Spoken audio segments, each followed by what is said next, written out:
नमस्कार दोस्तों। आज तारीख है 6 जनवरी 2026।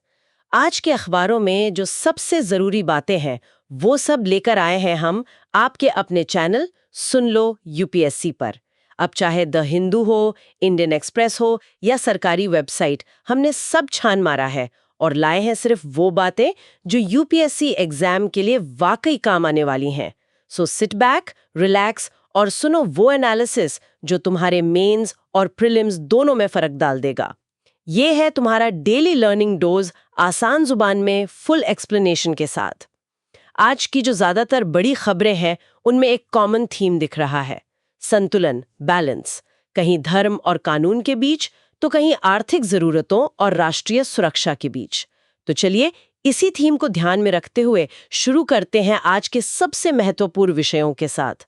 और सबसे पहले हम बात करेंगे पॉलिटियन गवर्नेंस की। हाईकोर्ट का थिरुपनकुंद्रम पहाड़ी पर ऐतिहासिक फैसला सुनने में काफी भारी लग रहा है। आसान भाषा में बताइए, आखिर हुआ क्या है? हुआ यह है कि मद्रास हाईकोर्ट की जो मदुरई बेंच है उसने आज 6 जनवरी 2026 को थिरुपनकुंद्रम पहाड़ी पर होने वाले एक त्योहार संतनाखुडू कुरुस पर एक बहुत ही लैंडमार्क फैसला सुनाया है। अच्छा। और ये मामला सिर्फ एक त्योहार का नहीं है। ये दिखाता है कि जब दो समुदायों की आस्था एक ही जगह से, एक ही पवित्र स्थल से जुड़ी हो तो कानून कैसे रास्ता दिखाता है। अच्छा, तो ये एक साझा धार्मिक स्थल से जुड़ा मामला है। तो इस फैसले के मुख्य बिंदु क्या हैं? मतलब कोर्ट ने आखिर कहा क्या? इसके कई महत्वपूर्ण बिंदु हैं और एस्पिरेंट्स को इन्हें बहुत ध्यान से समझना चाहिए। पहली बात, ये फैसला एक डिवीजन बेंच ने दिया है जिसमें जस्टिस जी जयचंद्रन और जस्टिस के रामकृष्णन शामिल थे। ये नाम याद रखना जरूरी है। ठीक है, जस्टिस जयचंद्रन और जस्टिस रामकृष्णन। हाँ, अब आते हैं निर्देशों पर। सबसे बड़ा निर्देश है त्योहार में शामिल होने वाले लोगों की संख्या पर। कोर्ट ने कहा कि इस त्योहार में अधिकतम 50 लोग ही शामिल हो सकते हैं। सिर्फ 50 लोग? ये तो बहुत बड़ी पाबंदी है। इसके पीछे कोर्ट का क्या सोचना था? इसके पीछे दो मुख्य वजह थी। एक, भीड़ को नियंत्रण करना ताकि कोई अप्रिय घटना ना हो, और दूसरा, उस स्थल की जो पवित्रता है, उसकी सैंक्टिटी, उसको बनाए रखना। लेकिन इससे भी बड़ा और विवादास्पद निर्देश दूसरा है। वो क्या है? कोर्ट ने पहाड़ी पर पशु बलि यानी एनिमल सैक्रिफाइस और किसी भी तरह का मांसाहारी भोजन पकाने पर पूरी तरह से कंप्लीटली रोक लगा दी है। यहीं पर तो असल मुद्दा आता है। हाँ। क्योंकि अक्सर ऐसे मामलों में धार्मिक प्रथाओं का हवाला दिया जाता है कि ये तो हमारी सदियों पुरानी परंपरा है। तो क्या याचिकाकर्ताओं ने ये दलील नहीं दी? बिल्कुल दी। और यहीं पर कोर्ट का विश्लेषण बहुत महत्वपूर्ण हो जाता है। कोर्ट ने यहाँ एसेंशियल रिलीजियस प्रैक्टिसेस के सिद्धांत का इस्तेमाल किया। कोर्ट ने अपने फैसले में साफ कहा कि याचिकाकर्ता जो दरगाह की तरफ से थे, ये साबित नहीं कर पाए कि पशु बलि इस विशेष स्थल की, मैं फिर से कह रहा हूं, इसी पहाड़ी की एक अनिवार्य और सदियों पुरानी प्रथा है। अच्छा, मतलब प्रथा कहीं और हो सकती है पर उस खास जगह पर ही हो, ये साबित करना था। एग्जैक्टली। वो ये तो कह पाए कि एक पशु बलि उनकी एक प्रथा है, लेकिन इस बात का कोई ठोस सबूत नहीं दे पाए कि ये हमेशा से बिना किसी रुकावट के इसी पहाड़ी पर होती आई है। और जब सबूतों की कमी थी तो कोर्ट ने इसे उस जगह के लिए एसेंशियल प्रैक्टिस नहीं माना। ये बहुत बारीक बात है। मतलब प्रथा एसेंशियल हो सकती है, लेकिन किसी खास जगह पर उसे करना एसेंशियल है या नहीं, ये साबित करना होगा। अच्छा, इस पूरे मामले में राज्य सरकार यानी प्रशासन कहाँ था? प्रशासन की भूमिका पर ही तो कोर्ट ने सबसे ज्यादा नाराजगी जताई। यहाँ कोर्ट ने राज्य प्रशासन को बहुत कड़ी फटकार लगाई। प्रशासन ने कानून और व्यवस्था यानी लॉ एंड ऑर्डर की चिंता का हवाला देकर कोर्ट के पहले के आदेशों को लागू करने में आनाकानी की थी। उनका तर्क क्या था? उनका तर्क था कि अगर हम सख्ती करेंगे तो शायद हिंसा भड़क सकती है। वो एक तरह से भीड़ के दबाव में आ रहे थे। मतलब प्रशासन भीड़ के डर से पीछे हट रहा था। बिल्कुल। और इसी पर कोर्ट ने बहुत तीखी टिप्पणी की।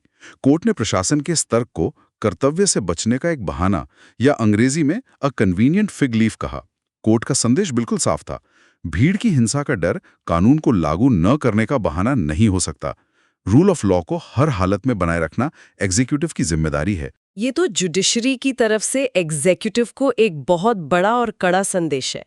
अब इस पूरे मामले को यूपीएससी के नजरिए से जोड़ते हैं। एक एस्पिरेंट के लिए ये टॉपिक इतना जरूरी क्यों है? ये टॉपिक सोने की खान जैसा है।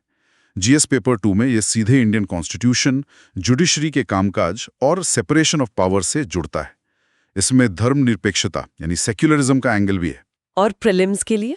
प्रीलिम्स के लिए आर्टिकल 25, 26 जो धार्मिक स्वतंत्रता के अधिकार से जुड़े हैं वो सीधे सीधे महत्वपूर्ण हो जाते हैं।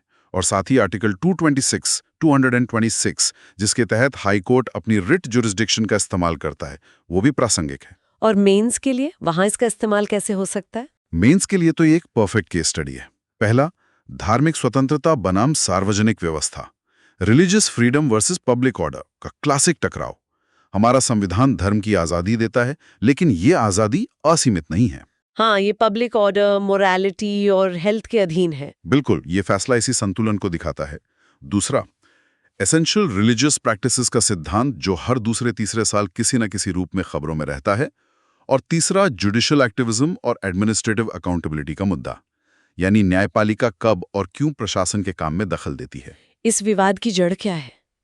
ये थिरुपुरन कुंद्रम पहाड़ी इतनी खास क्यों है कि यहाँ मंदिर और दरगाह दोनों के दावे हैं? देखिए, मदुरई में ये पहाड़ी सिर्फ एक चट्टान का टुकड़ा नहीं, बल्कि सदियों के साझा विरासत, अ सिंक्रेटिक हेरिटेज का प्रतीक है।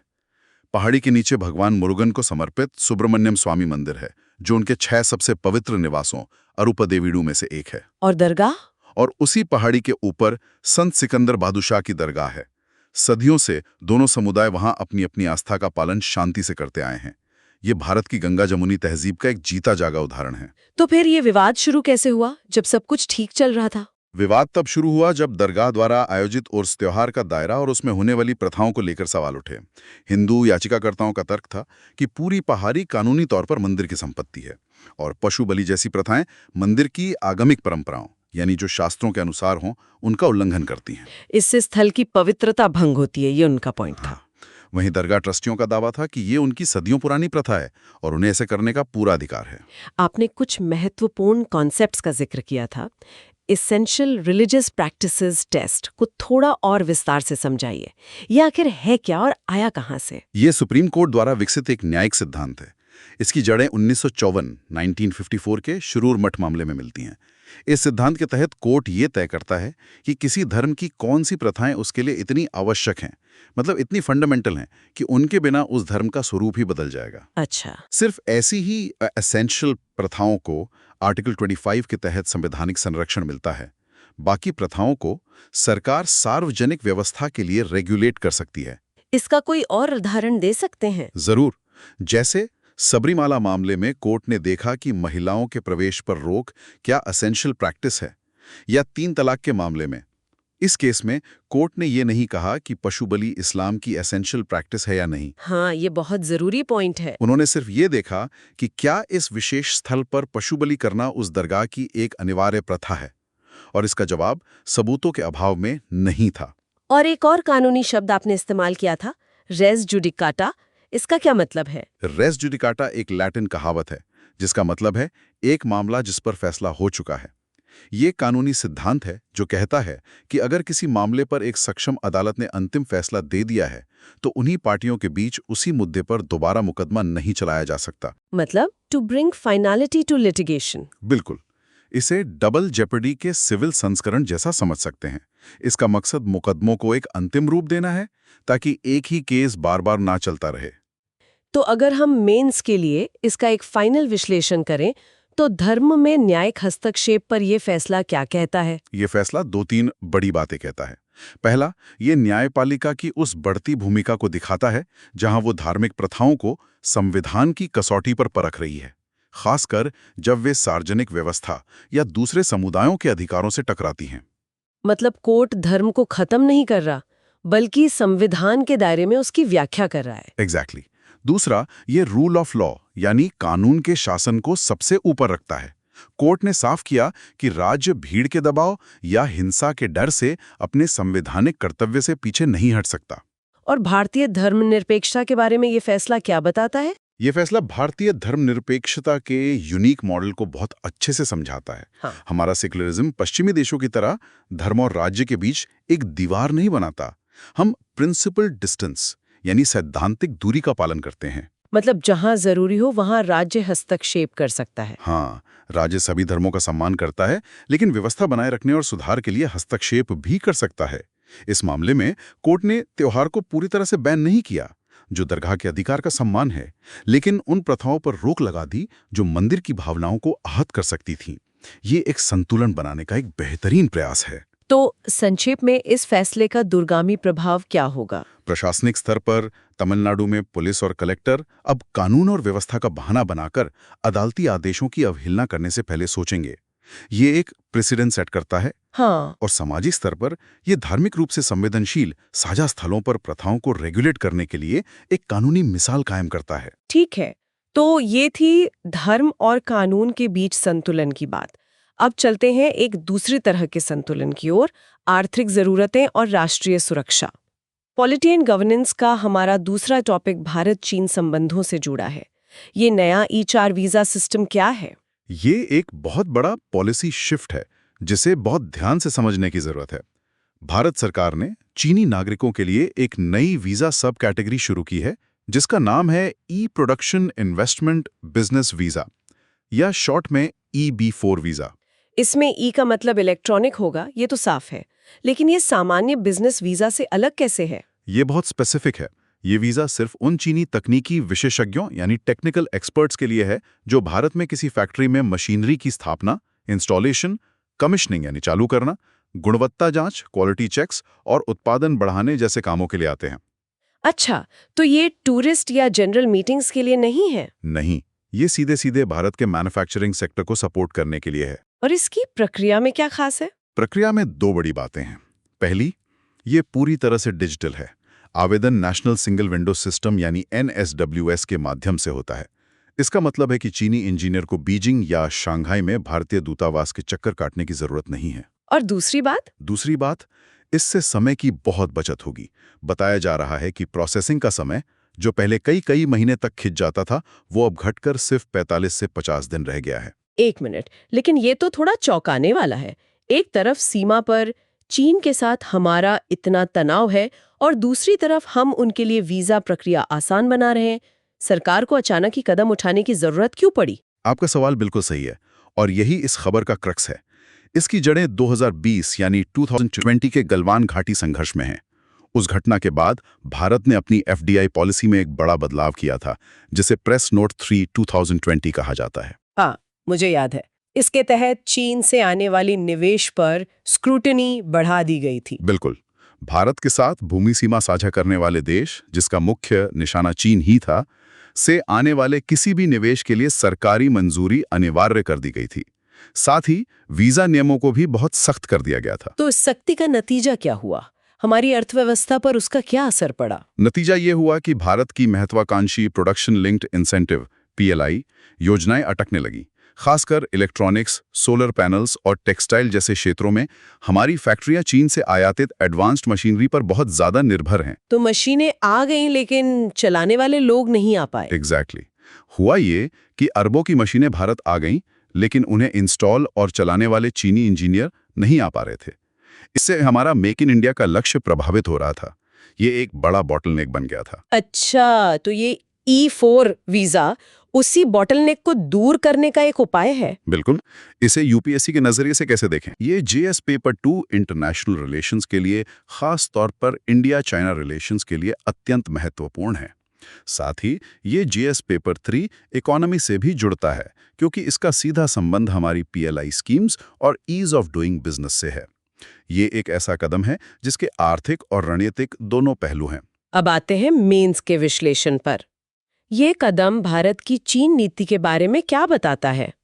क्या ये आत्मनिर्भर भारत से कोई समझौता है? ये एक बहुत ही मैच्योर और प्रैग्मेटिक पॉलिसी शिफ्ट है। ये कदम डीकपलिंग के बजाय डी रिस्किंग की नीति को दर्शाता है। डीकपलिंग का मतलब होता है चीन से आर्थिक रूप से पूरी तरह अलग हो जाना, जो आज की ग्लोबलाइज दुनिया में अव्यावहारिक है। और डी रिस्किंग? डी रिस्किंग का मतलब है कि हम चीन पर अपनी निर्भरता को उन क्षेत्रों में कम करें जो राष्ट्रीय सुरक्षा के लिए संवेदनशील हैं, लेकिन जहां जरूरी है वहां सावधानी से इंगेज करें। इसे किसी एनालॉजी से समझा सकते हैं? जरूर। इसे ऐसे समझें कि आप उस पड़ोसी से पूरी तरह झगड़ा मोल नहीं ले सकते जिसके घर से आपके घर में पानी की मेन लाइन आती हो। आप बस ये सुनिश्चित करते हैं कि आपके पास एक पानी का टैंकर भी बैकअप में हो। यहाँ पानी की लाइन चीनी मशीनरी है और पानी का टैंकर आत्मनिर्भर भारत की दिशा में हमारे प्रयास हैं। ये आर्थिक यथार्थवाद यानी इकोनॉमिक प्रैग्मेटिज्म का एक बेहतरीन उदाहरण है। तो क्या ये चीन को कोई रणनीतिक संकेत भी दे रहा है कि हम सीमा विवाद के बावजूद व्यापार के लिए तैयार हैं? बिल्कुल, इस कदम से नई दिल्ली ये संकेत दे रहा है कि वो सीमा विवादों को आर्थिक आवश्यकताओं से अलग रखने को तैयार है, लेकिन अपनी शर्तों पर और बहुत सावधानी के साथ। ये दिखाता है कि भारत टकराव के साथ साथ सहयोग के रास्ते भी खुले रखना चाहता है, जहां हमारे राष्ट्रीय हित सत्य हों। लेकिन इसमें सुरक्षा को लेकर भी चिंताएं होंगी।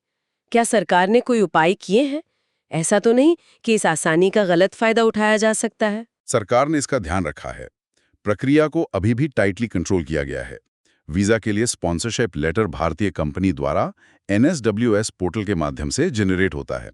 इसका मतलब है कि सरकार के पास बुलाने वाली भारतीय कंपनी का, आने वाले इंजीनियर का और यात्रा के उद्देश्य का एक वेरीफाइड डिजिटल रिकॉर्ड होता है। मतलब ट्रांसपेरेंसी और अकाउंटेबिलिटी दोनों है। हाँ, इससे सुरक्षा, निगरानी बनी रहती है और प्रक्रिया भी तेज हो जाती है।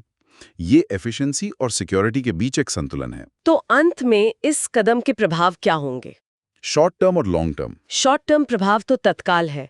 PLI योजनाओं को तुरंत राहत मिलेगी, जिनकी महंगी मशीनें धूल फांक रही थीं। मध्यम अवधि में इससे भारत के विनिर्माण उत्पादन और निर्यात प्रतिस्पर्धा में सुधार की संभावना है, और दीर्घकालिक रूप से ये चीन के साथ आर्थिक संबंधों को मैनेज करने के लिए एक मॉडल के रूप में काम कर सकता है, जहां हम नेसेसरी एंगेजमेंट पर ध्यान केंद्रित करें, न कि अंधाधुंध निर्भरता पर।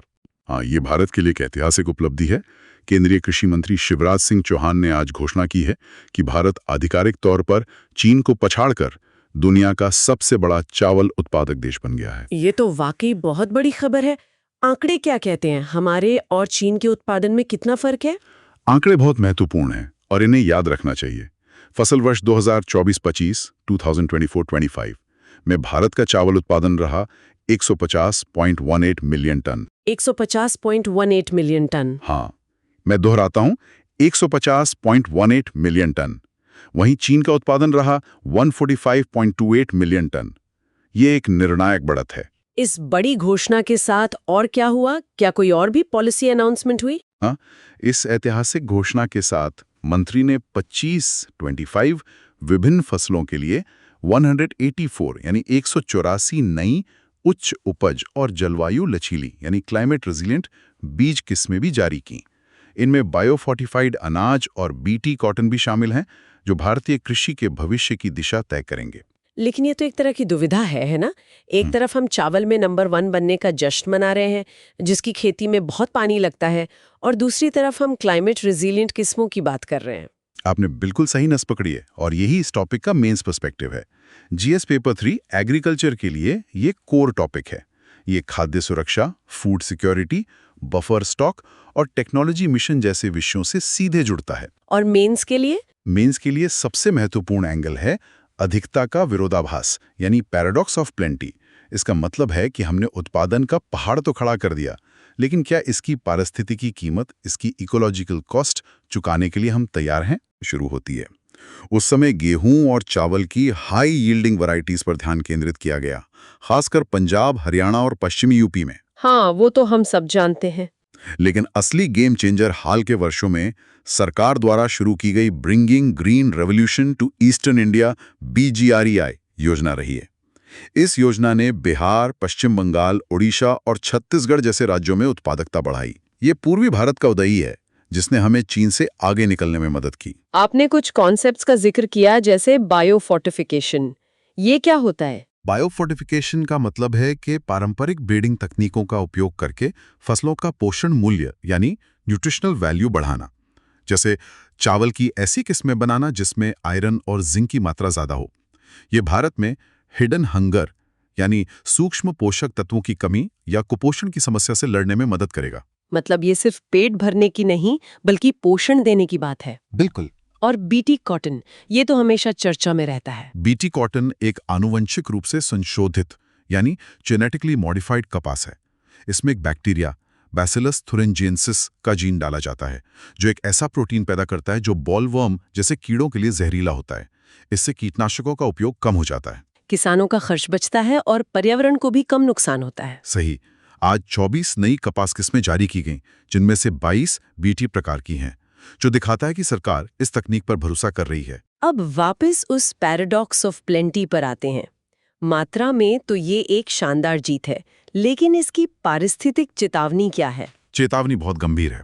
जैसा कि पंजाब कृषि विश्वविद्यालय के कुलपति जैसे विशेषज्ञों ने आज ही चेताया है, ये उपलब्धि एक बहुत बड़ी इकोलॉजिकल प्राइस पर आई है। चावल एक जल गहन फसल है।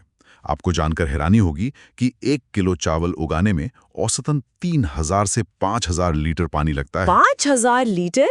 ये तो अविश्वसनीय है। मतलब एक छोटी फैमिली के 1 महीने के पानी के बराबर। ये आंकड़ा सुनने के बाद तो थाली में चावल का एक दाना भी छोड़ने का मन नहीं करेगा। बिल्कुल। पंजाब और हरियाणा में हमने पंजाब मॉडल को अपनाकर अपने भूजल का स्तर खतरनाक रूप से नीचे गिरा दिया है। अगर हम इसी मॉडल को बिना सोचे समझे पूर्वी भारत में दोहराते हैं तो देश भर में जल संकट पैदा हो जाएगा। इसके अलावा धान के खेतों से मीथेन गैस का उत्सर्जन होता है, जो एक शक्तिशाली ग्रीन हाउस गैस है। तो इसका समाधान क्या है? क्या हम चावल उगाना कम कर दें? लेकिन फिर खाद्य सुरक्षा का क्या होगा? समाधान उत्पादन कम करना नहीं, बल्कि उत्पादन का तरीका बदलना है। इसे सस्टेनेबल इंटेंसिफिकेशन कहते हैं, यानी उपज बढ़ाओ लेकिन संसाधनों का इस्तेमाल कम करके। इसके लिए हमें डायरेक्ट सीडेड राइस DSR जैसी तकनीकों को बढ़ावा देना होगा, जिसमें धान के पौधे सीधे खेत में बोए जाते हैं, नर्सरी में पानी भरकर नहीं, जिससे पानी की बहुत बचत होती है। और विविधीकरण की दुविधा क्या है, जिसका आपने जिक्र किया था? दुविधा यह है कि एक तरफ हम चावल में अपने प्रभुत्व का जश्न मना रहे हैं, वहीं दूसरी तरफ कृषि मंत्री खुद दालों और तिलहनों पर ध्यान केंद्रित करने की अत्यधिक आवश्यकता पर जोर दे रहे हैं। जहां भारत आज भी आयात पर बहुत अधिक निर्भर है, हम दुनिया के सबसे बड़े दाल आयातक हैं। तो सवाल यह है कि हम किसानों को पानी की ज्यादा खपत वाले चावल से हटाकर इन फसलों की ओर कैसे प्रोत्साहित करें? हाँ, ये एक बड़ी पॉलिसी चैलेंज है। अर्थव्यवस्था से जुड़ी अगली खबर भी ऊर्जा क्षेत्र से है और टेक्नोलॉजी पर आधारित है। HPCL की विशाखापट्टनम रिफाइनरी और LC मैक्स टेक्नोलॉजी। ये क्या मामला है? जी, प्रधानमंत्री नरेंद्र मोदी ने आज Hindustan petroleum corporation limited HPCL की विशाखापट्टनम रिफाइनरी में रेजिडुअर अपग्रेडेशन फैसिलिटी IUF के सफल कमिश्निंग की सराहना की है। ये सुनने में बहुत टेक्निकल लगता है, लेकिन ये भारत की ऊर्जा सुरक्षा के लिए एक बहुत बड़ा कदम है। इसे आसान भाषा में समझाइए, ये LC मैक्स टेक्नोलॉजी आखिर करती क्या है? इस सुविधा में दुनिया की पहली LC मैक्स टेक्नोलॉजी यूनिट लगाई गई है। ये टेक्नोलॉजी बैरल के निचले हिस्से यानी बॉटम ऑफ द बैरल के भारी अवशेषों यानी रेजिड्यूज का 93% 93% हिस्सा डीजल और पेट्रोल जैसे कीमती उत्पादों में बदल सकती है। मतलब? इसे ऐसे समझिए, जब हम गन्ने का रस निकालते हैं तो रस निकलने के बाद जो खोई बच जाती है, हम उसे फेंक देते हैं। ये टेक्नोलॉजी उस खोई से भी और ज्यादा रस निकालने जैसी है। ये कच्चे तेल के सबसे बेकार भारी हिस्से से भी कीमती ईंधन निकाल सकती है। ये तो कमाल की बात है। मतलब वेस्ट को वेल्थ में बदलना। ये UPSC के लिए कैसे रेलेवेंट है? ये GS पेपर 3 इंफ्रास्ट्रक्चर एनर्जी के लिए बहुत महत्वपूर्ण है। ये सीधे सीधे ऊर्जा सुरक्षा, तेल क्षेत्र में आत्मनिर्भरता और टेक्नोलॉजी इंडिजिनाइजेशन से जुड़ा है। प्रीलिम्स के लिए LC मैक्स टेक्नोलॉजी क्या है और नेल्सन कॉम्प्लेक्सिटी इंडेक्स क्या है, इस पर सीधे सवाल बन सकते हैं। ये नेल्सन कॉम्प्लेक्सिटी इंडेक्स क्या भला है? नेल्सन कॉम्प्लेक्सिटी इंडेक्स एक पैमाना है जो ये मापता है कि एक रिफाइनरी कितने जटिल या खराब क्वालिटी के कच्चे तेल को प्रोसेस करके उच्च मूल्य वाले उत्पाद बना सकती है। जिस रिफाइनरी का NCI जितना ज्यादा होता है, वो उतनी ही ज्यादा एडवांस्ड और लाभदायक मानी जाती है। अच्छा। इस नई यूनिट के चालू होने से विशाख रिफाइनरी का NCI बढ़कर 11.6 हो गया है, जो इसे एशिया की सबसे जटिल और लाभदायक रिफाइनरियों में से एक बनाता है। तो मेंस के लिए इसके विश्लेषण के क्या बिंदु होंगे? इसका भारत के लिए क्या मतलब है? 3 मुख्य मतलब हैं। पहला, आर्थिक दक्षता। सस्ते और भारी कच्चे तेल को प्रोसेस करके और अवशेषों को भी कीमती ईंधन में बदलकर HPCL अपने मुनाफे यानी ग्रॉस रिफाइनिंग मार्जिन्स GRMs को काफी बढ़ाएगा। और दूसरा और सबसे महत्वपूर्ण, ऊर्जा सुरक्षा, एनर्जी सिक्योरिटी। भारत अपनी जरूरत का 85% से अधिक कच्चा तेल आयात करता है। ये टेक्नोलॉजी आयातित कच्चे तेल के हर बैरल से अधिक उपयोगी ईंधन निकालकर सीधे हमारे राष्ट्रीय आयात बिल को कम करती है। और तीसरा बिंदु है तकनीकी स्वदेशीकरण और आत्मनिर्भरता। इस सुविधा में जो विशाल रिएक्टर लगे हैं, जिनमें से प्रत्येक का वजन 2200 मीटर टन है, वे भारत के भीतर ही L&T जैसी कंपनी द्वारा निर्मित किए गए हैं। ये मेक इन इंडिया पहल की एक शानदार मिसाल है। अर्थव्यवस्था से जुड़ी हमारी आज की तीसरी और आखिरी खबर टैक्स से संबंधित है। हेल्थ सिक्योरिटी और नेशनल सिक्योरिटी सेस। जी, वित्त मंत्रालय ने health security and national security cess के संबंध में विस्तृत दिशा निर्देश जारी किए हैं, जो 1 फरवरी 2026 से लागू होगा। ये विशेष रूप से पान मसाला और तंबाकू उत्पादों पर लगाया जाएगा। तो अगर कोई पान मसाला खरीदता है तो वो अब और महंगा होने वाला है। इसके नियम क्या हैं? नियम बहुत सख्त हैं। पान मसाला निर्माताओं को अपनी पैकिंग मशीनरी को एक विशेष पोर्टल पर तुरंत रजिस्टर करना अनिवार्य कर दिया गया है। ये सेस जीएसटी कंपनसेशन सेस की जगह लेगा। ये 28% जीएसटी के ऊपर लगाया जाएगा, जिससे इन उत्पादों पर कुल टैक्स लगभग 88% हो जाएगा। इस टैक्स की खास बात है कैपेसिटी बेस्ड टैक्सेशन। ये क्या है? ये इस सेस का सबसे क्रांतिकारी पहलू है। सामान्य जीएसटी बिक्री के मूल्य पर लगता है, लेकिन पान मसाला जैसे क्षेत्रों में बड़े पैमाने पर टैक्स चोरी होती है।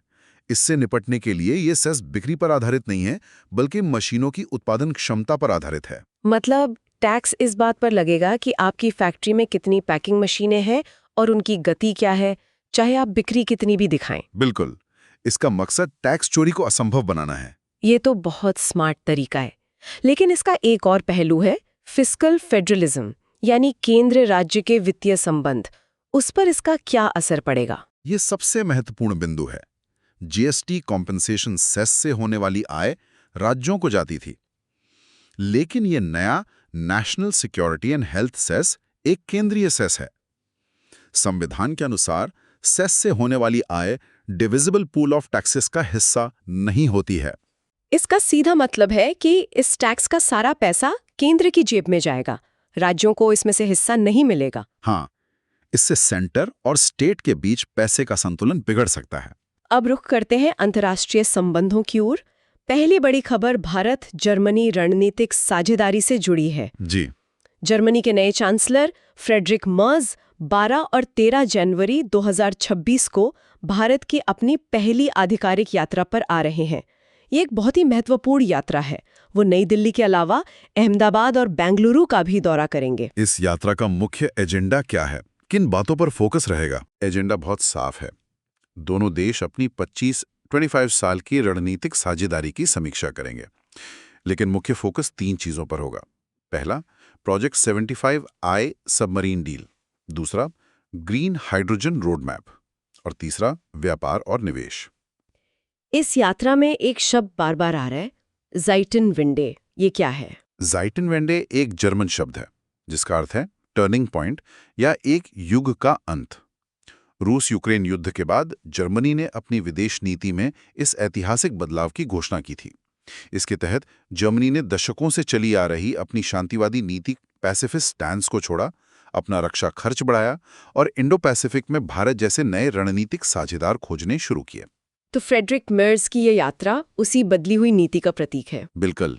और ये प्रोजेक्ट 75I क्या है जिस पर इतना फोकस है? प्रोजेक्ट 75 इंडिया या P75I भारतीय नौसेना का एक बहुत ही महत्वाकांक्षी प्रोजेक्ट है। इसके तहत Bharat air independent propulsion AIP तकनीक वाली 6 अत्याधुनिक पारंपरिक पनडुब्बियों का निर्माण करना चाहता है। AIP तकनीक पनडुब्बियों को पानी के नीचे हफ्तों तक रहने की क्षमता देती है। और जर्मनी की company Thyssen croup marine systems TKMS इसमें एक प्रमुख दावेदार है। हाँ, मेंस के लिए इस यात्रा का विश्लेषण कैसे करें? इसके 3 सबसे बड़े टेक अवेज क्या होंगे? इसके 3 प्रमुख आयाम हैं। पहला है रक्षा विविधीकरण, डिफेंस डाइवर्सिफिकेशन। भारत अपनी सैन्य जरूरतों के लिए रूस पर बहुत अधिक निर्भर रहा है। अब भारत इस निर्भरता को कम करना चाहता है। जर्मनी एक हाईटेक अल्टरनेटिव प्रदान करता है। और दूसरा है ग्रीन एनर्जी सिनर्जी। जर्मनी को अपने उद्योग को चलाने के लिए ग्रीन हाइड्रोजन की सख्त जरूरत है। वहीं भारत एक वैश्विक ग्रीन हाइड्रोजन उत्पादन केंद्र बनना चाहता है। ये दोनों देशों की जरूरतों का एक आदर्श मेल है। और तीसरा है आर्थिक D risking, economic D risking. Bharat और जर्मनी दोनों ही चीन पर अपनी अत्यधिक निर्भरता से चिंतित हैं। चांसलर का बेंगलुरु और अहमदाबाद का दौरा ये दर्शाता है कि बातचीत का फोकस क्रिटिकल टेक्नोलॉजीज में सप्लाई चेन रेजिलियंस पर होगा। अंतर्राष्ट्रीय संबंधों में अगली खबर पश्चिमी एशिया से है और ये चिंताजनक है। ईरान में संकट। हाँ, ये एक तेजी से विकसित हो रही स्थिति है। भारतीय विदेश मंत्रालय MEA ने एक ट्रैवल एडवाइजरी जारी की है, जिसमें भारतीय नागरिकों को ईरान की गैर जरूरी यात्रा से बचने की सलाह दी गई है। इसका कारण क्या है? ईरान में अचानक ऐसा क्या हो गया? कारण ईरान की बिगड़ती आर्थिक स्थिति है। ईरानी मुद्रा रियाल का मूल्य बुरी तरह गिर गया है और देश हाइपर इन्फ्लेशन की चपेट में है। इसके कारण पूरे देश में विरोध प्रदर्शन तेज हो गए हैं। रिपोर्टों के अनुसार इन प्रदर्शनों में कम से कम 35 मौतें हुई हैं और 1200 से अधिक लोगों को गिरफ्तार किया गया है। ये भारत के लिए क्यों महत्वपूर्ण है? ईरान की अस्थिरता का हम पर क्या असर पड़ता है? हम पर इसका सीधा और गहरा असर पड़ता है। GS पेपर 2 IR के तहत ये भारतीय डायस्पोरा की सुरक्षा से जुड़ा है। GS पेपर 3 एनर्जी सिक्योरिटी के लिए पश्चिम एशिया की अस्थिरता का सीधा असर तेल की कीमतों पर पड़ता है। लेकिन सबसे बढ़कर भारत ईरान में चाबहार बंदरगाह का संचालन करता है, जो अफगानिस्तान और मध्य एशिया तक हमारी पहुंच के लिए बहुत जरूरी है। हाँ, ईरान में कोई भी अस्थिरता हमारी इस स्ट्रेटेजिक एसेट को खतरे में डालती है। तो इसमें भारत की दुविधा क्या है? हम क्या कर सकते हैं? भारत की दुविधा ये है कि हम एक नाजुक संतुलन बनाए रखते हैं।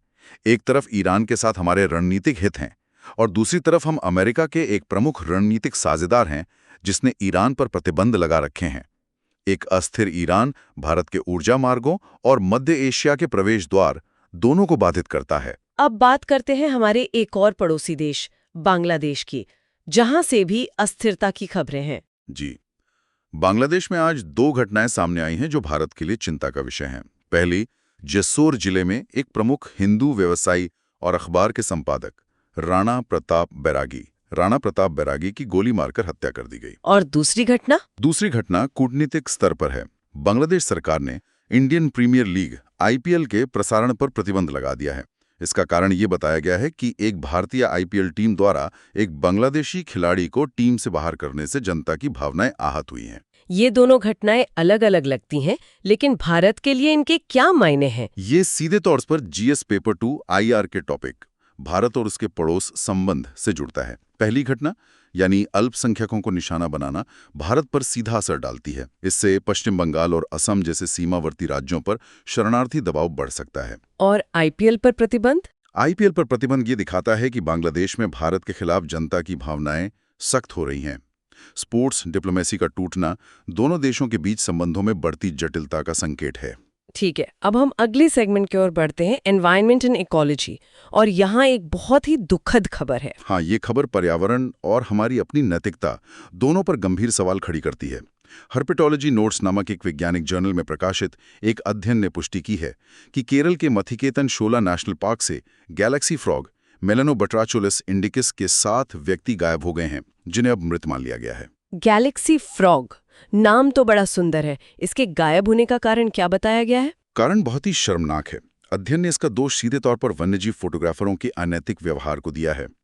इन फोटोग्राफरों ने इस दुर्लभ मेढक की परफेक्ट तस्वीरें लेने के लिए उन सड़ी हुई लकड़ियों को हटाया और तोड़ा जिनके नीचे ये मेढक रहते हैं। मतलब सिर्फ एक फोटो के लिए उन्होंने उस जीव का घर ही उजाड़ दिया? बिल्कुल, ये घटना मानव वन्यजीव संघर्ष के एक नए रूप को उजागर करती है, जिसे द प्रेडेटरी लेंस कहा जा सकता है, जहां कैमरा एक शिकारी हथियार बन जाता है।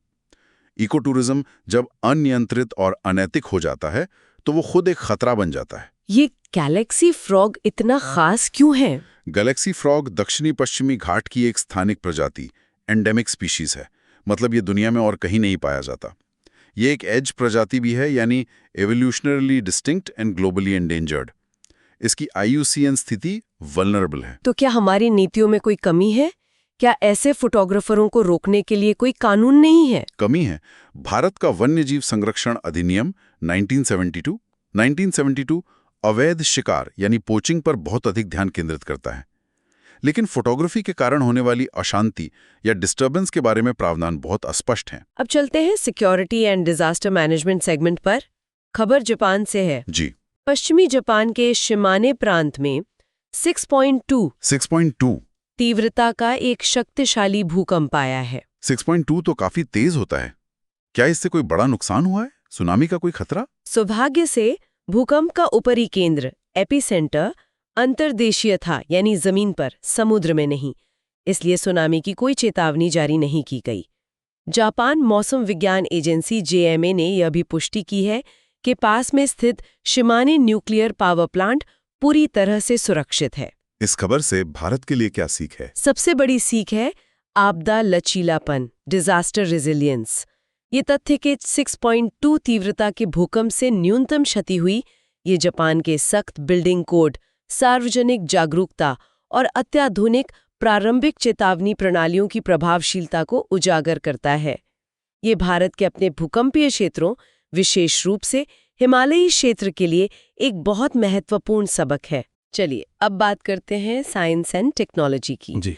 आज जयपुर में Rajasthan regional AI impact conference 2026 का आयोजन किया गया। ये फरवरी 2026 में होने वाले वैश्विक इंडिया AI इम्पैक्ट समिट की एक तैयारी बैठक है। इस कॉन्फ्रेंस का फोकस क्या था? सम्मेलन का फोकस 3 सूत्रों पर केंद्रित था: लोग, प्लैनेट और प्रगति। यानी AI का उपयोग कैसे लोगों के जीवन, पर्यावरण और देश की प्रगति के लिए किया जा सकता है। इसमें एक बहुत ही शानदार कॉन्सेप्ट पर बात हुई, डिजिटल ट्विन्स। डिजिटल ट्विन, ये क्या होता है? डिजिटल ट्विन को ऐसे समझिए जैसे आपने वीडियो गेम में पूरा जयपुर शहर बना दिया हो, एकदम असली जैसा।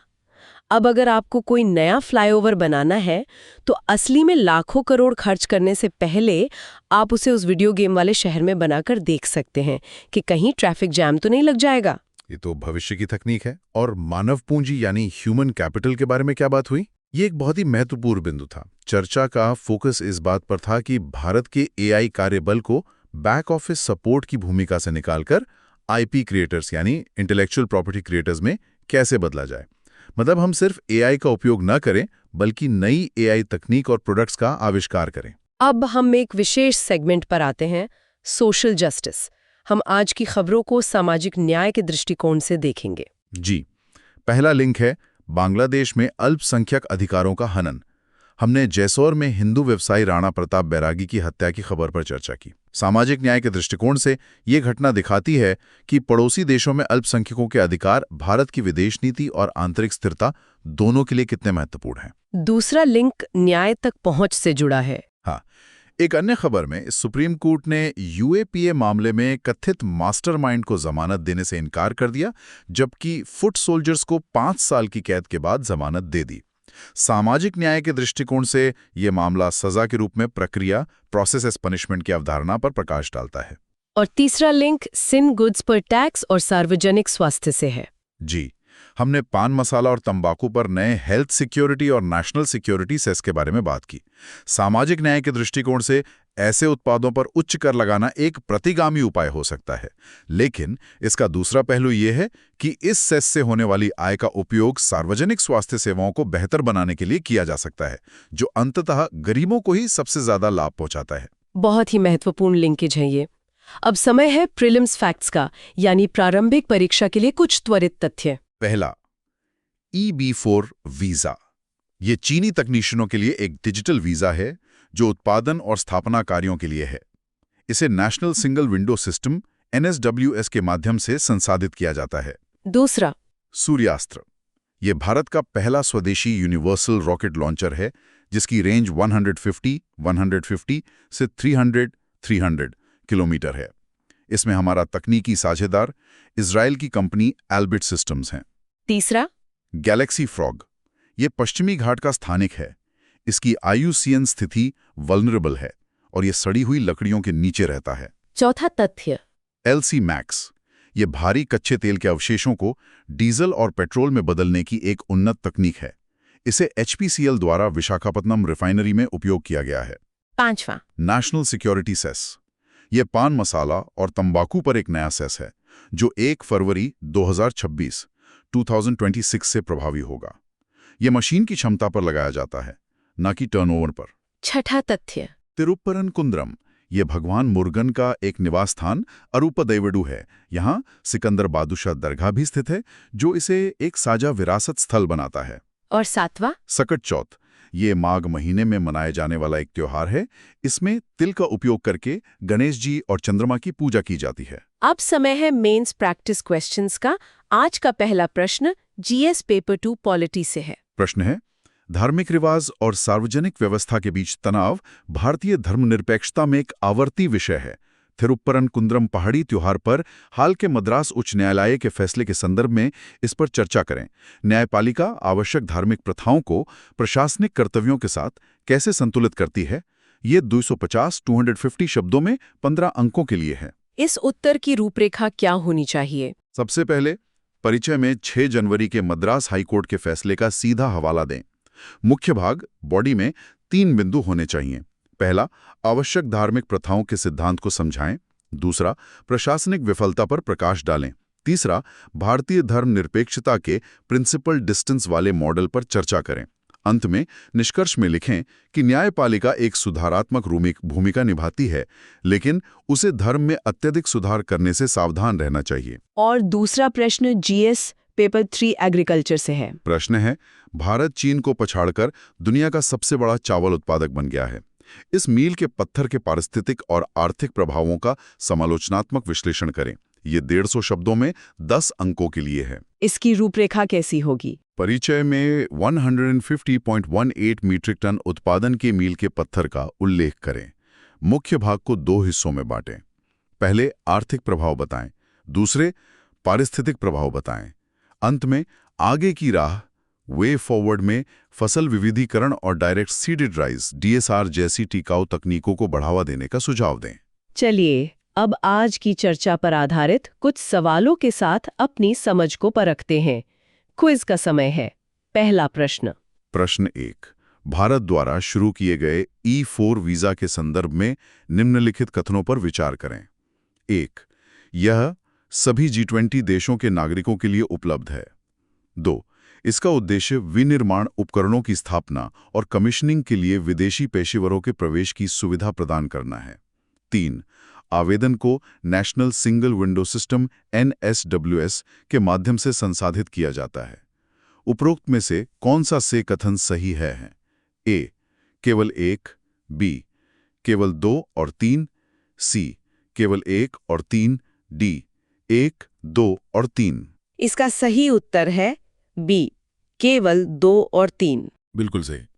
व्याख्या ये है कि EB4 वीजा विशेष रूप से चीनी नागरिकों को लक्षित करता है, न कि सभी G20 देशों को। प्रश्न 2, LC मैक्स टेक्नोलॉजी जो हाल ही में खबरों में थी, किस क्षेत्र से संबंधित है? A, कपास के बीजों का आनुवांशिक संशोधन। B, high speed rail signalling. C, रिफाइनरियों में कच्चे तेल के अवशेषों का उन्नयन। D, artificial intelligence computing. इसका सही उत्तर है C, रिफाइनरियों में कच्चे तेल के अवशेषों का उन्नयन। प्रश्न 3, गैलेक्सी फ्रॉग मिलेनोबैट्रैकस इंडिकस के बारे में निम्नलिखित पर विचार करें। 1, यह पूर्वी हिमालय का स्थानिक है। 2, इसे IUCN द्वारा वल्नरेबल के रूप में वर्गीकृत किया गया है। 3, हाल ही में अनैतिक फोटो टूरिज्म के कारण केरल के कुछ हिस्सों में इसे स्थानीय रूप से विलुप्त बताया गया है। उपरोक्त में से कौन सा से कथन सही है? A, केवल 1 और 2, B, केवल 2 और 3, C, केवल 3, D, 1, 2 और 3। इसका सही उत्तर है B, केवल 2 और 3। व्याख्या यह है कि यह पश्चिमी घाट का स्थानिक है, पूर्वी हिमालय का नहीं। प्रश्न 4, संथानाकुडु उर्स त्योहार और पशु बलि के संबंध में विवाद जिस पर हाल ही में मद्रास उच्च न्यायालय ने फैसला सुनाया, किस स्थल से संबंधित है? A, पलानी मुरुगन मंदिर। B, थिरुपरनकुंद्रम पहाड़ी। C, नागौर दरगाह। D, एरवाड़ी दरगाह। इसका सही उत्तर है B, थिरुपरनकुंद्रम पहाड़ी। आज का अंतिम प्रश्न। प्रश्न 5, 2024-25 में भारत के कृषि उत्पादन के संबंध में निम्नलिखित में से कौन सा कथन सही है? A, भारत दुनिया में गेहूं का सबसे बड़ा उत्पादक बन गया है। B, भारत चीन को पछाड़कर दुनिया में चावल का सबसे बड़ा उत्पादक बन गया है। C, भारत ने खाद्य तेल उत्पादन में आत्मनिर्भरता हासिल कर ली है। D, भारत दुनिया में कपास का सबसे बड़ा आयातक है। इसका सही उत्तर है बी। भारत चीन को पछाड़कर दुनिया में चावल का सबसे बड़ा उत्पादक बन गया है। तो ये थे आज के सबसे महत्वपूर्ण करंट अफेयर्स। चलिए क्विक रिकैप करते हैं। पॉलिटी में मद्रास हाईकोर्ट का फैसला एसेंशियल रिलीजियस प्रैक्टिसेस और रूल ऑफ लॉ के संतुलन को समझने के लिए क्रूशल है। और ईबीसी4 वीजा भारत की चीन के प्रति डी रिस्किंग की प्रैग्मैटिक पॉलिसी का एक महत्वपूर्ण उदाहरण है। इकोनॉमी में भारत अब दुनिया का नंबर 1 चावल उत्पादक है। डेटा याद रखें, 150.18 मिलियन टन। लेकिन इसकी पारिस्थितिक कीमत पर भी नजर रखें। और HPCL की LC Max टेक्नोलॉजी भारत की ऊर्जा सुरक्षा के लिए गेम चेंजर है। इंटरनेशनल रिलेशंस में जर्मनी के चांसलर फ्रेडरिक मर्ज की यात्रा भारत के रक्षा विविधीकरण और ग्रीन एनर्जी पार्टनरशिप के लिए महत्वपूर्ण है। वहीं ईरान और बांग्लादेश की अस्थिरता हमारे पड़ोस की चुनौतियों को उजागर करती है। और एनवायरनमेंट में गैलेक्सी फ्रॉग की दुखद घटना अनैतिक इको टूरिज्म का एक सटीक केस स्टडी है। जबकि जापान का भूकंप हमें आपदा प्रबंधन में तैयारी के महत्व को सिखाता है। आज की मेहनत कल की कहानी बदल देगी। अगर ये सेशन अच्छा लगा तो लाइक, शेयर और कमेंट जरूर करो और सब्सक्राइब करो सुन लो यूपीएससी को। 299 रुपीस मेंबरशिप ज्वाइन करके एक्सक्लूसिव कंटेंट का एक्सेस लो। मिलते हैं कल इसी समय। धन्यवाद।